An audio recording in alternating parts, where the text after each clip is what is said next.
नमस्कार। आसतु आज एक खबर रही आम ओडिशावासी मत देखु कारण आम ख्रीष्टीय कम्युनिटी अनेक एक लघुचिंता थाए जो मैंने शांतिप्रिय जीवन काटती उपासना निरवता रक्षा करती एपरी शांतिप्रिय सेवा कार्य करथिला बेले अनेक आखि दृष्टि लाल हो जाए। तो वर्तमान एक घटना घटी मालकानगिरी जिले में मालकानगिरी जिलार गुमा ब्लॉक नालीगुड़ा ठारे एक उपासना गृह भांगी देइछन्ति। कहीं भांगी कौन संपर्क में एक वीडियो आसी आसतु देखा पाइबा। आपने वीडियो देखि सारा पर निश्चित भाव प्रार्थना करूँ। आपण मानकु समस्त को ख्रीष्टीय नमस्कार।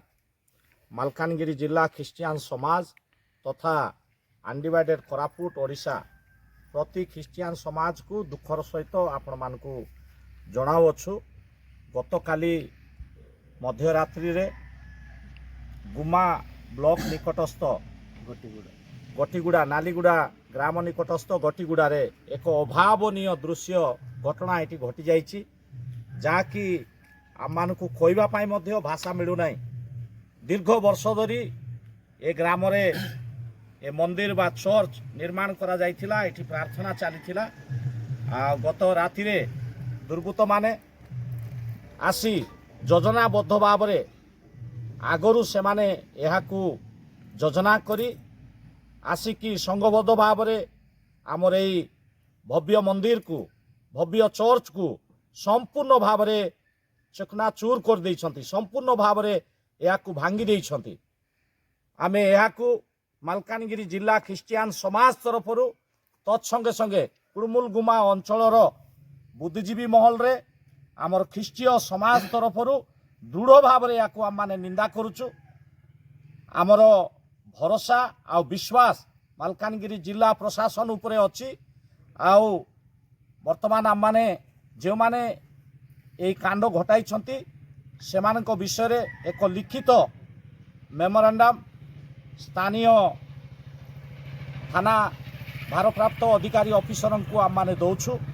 आमर विश्वास आ भरोसा आ से माने आईन अनुजाई एक सर्वसाधारण पवित्र स्थान को एपरी भाव में निर्मम भाव में भांगी चूरमार कर देइछन्ति।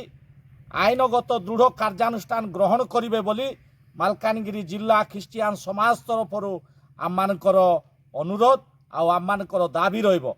जदि एई दाबी पत्र अनुसार जो व्यक्ति विशेष माने जो अनुष्ठान ए कर्म करिसंति सेमानकर उपरे आईनगत जदि दृढ़ कार्यानुष्ठान ग्रहण करा न जीवो तेबे आगामी दिन मानकरे आमे बाध्य होबु राजरास्ता को उलाइबा पाए।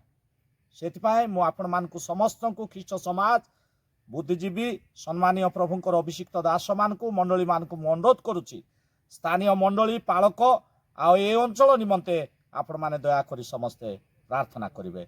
धन्यवाद। समस्त को ख्रीष्टीय नमस्कार।